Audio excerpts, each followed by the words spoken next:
I recently went to Greece and learnt a lot about the culture that the ancient Greeks had before Christianity arrived. And I'm going to tell you about the uh, philosophical beliefs they had, the ethics that they were taught, the gods and goddesses that they had, and all of that stuff before Christianity came along, and what Paul was met with when he went to preach the gospel in Greece.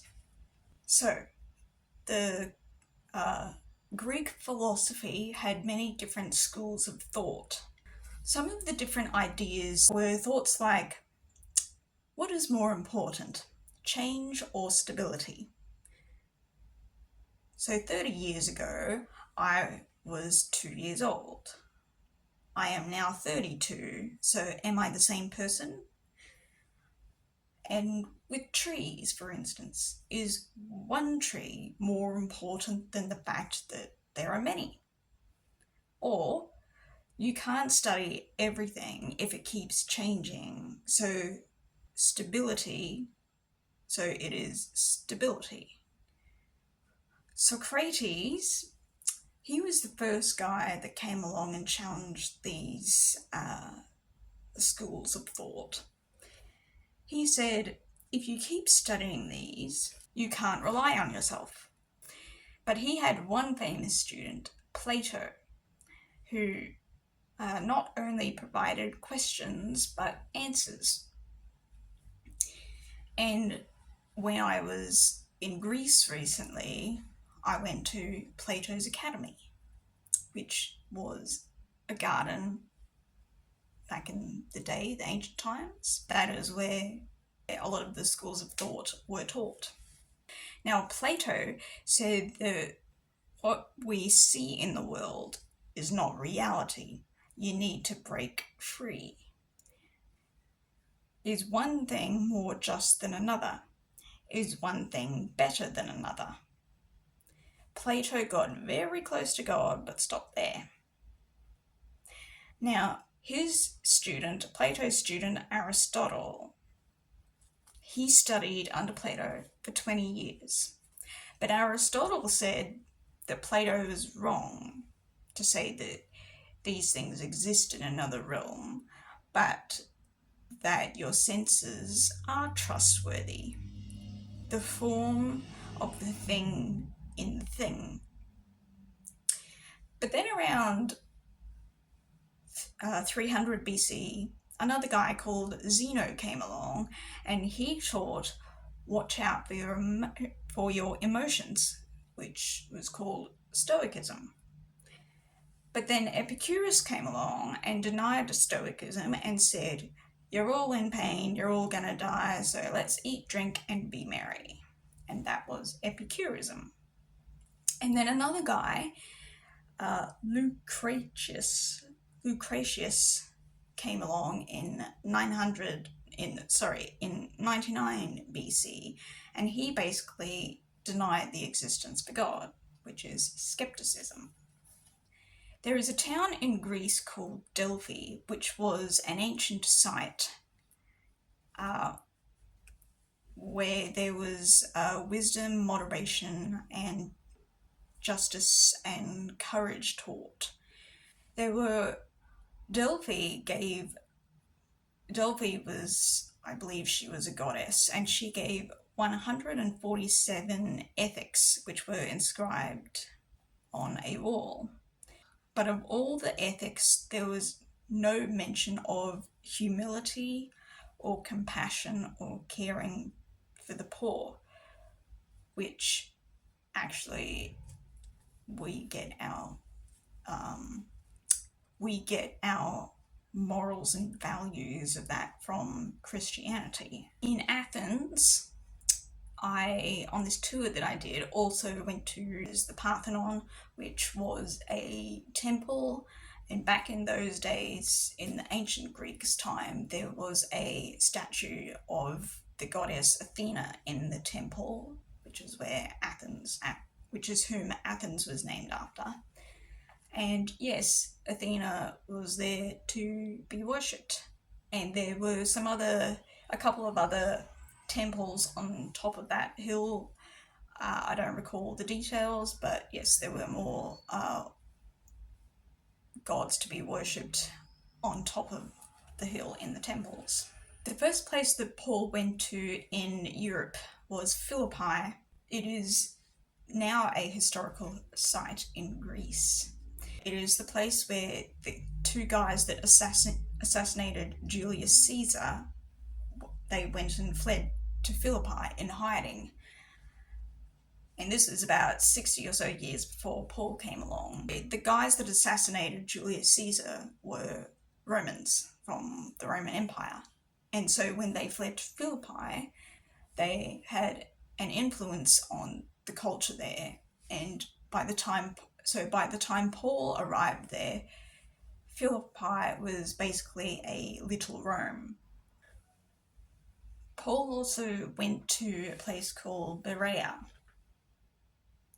And in Berea there was a Jewish synagogue.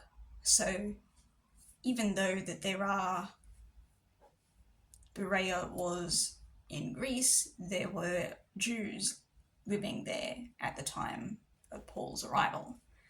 Now there was one Jewish synagogue in the Jewish quarter. There is still a synagogue in the Jewish quarter, but it is not the original one because it's more modern, but it is the only one there, and they don't know if it's the exact location in Berea of the Jewish synagogue. But yes, the point is that there were Jews in Berea. Now, when Paul went there, the gospel was well received. But it's interesting the fact that there is still a Jewish synagogue there. And it's also interesting that although the church was founded there, a Christian church was founded there, Paul didn't write any letters to the church in Berea. Whereas, ironically, when he had earlier been to Thessalonki, he got a mixed reaction. There were more people who didn't like it. And yet a church was still built there, and he wrote two letters to the church in Thessalonica. And speaking of Thessaloniki, there's no actual archaeological evidence for Paul. Like, they couldn't find anything because there have been fires ever since there and stuff. So yeah, they haven't found anything yet, but hopefully one day. Paul went to Athens after these places, into a place called the Agora, which would have been basically like the town centre, and they were able to publicly speak. But it was in this area that Paul also noticed that there were a lot of gods, goddesses, people being worshipped.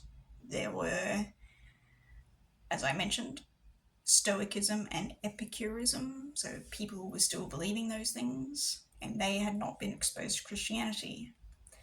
Anyway, when Paul started talking, they're like, let's have a meeting at the Areopagus, and they took him up to the top of the Areopagus, which I have also been to, and it is literally right next to the Agora. It's a 15-ish minute walk, depending on where exactly in the Agora you're leading to.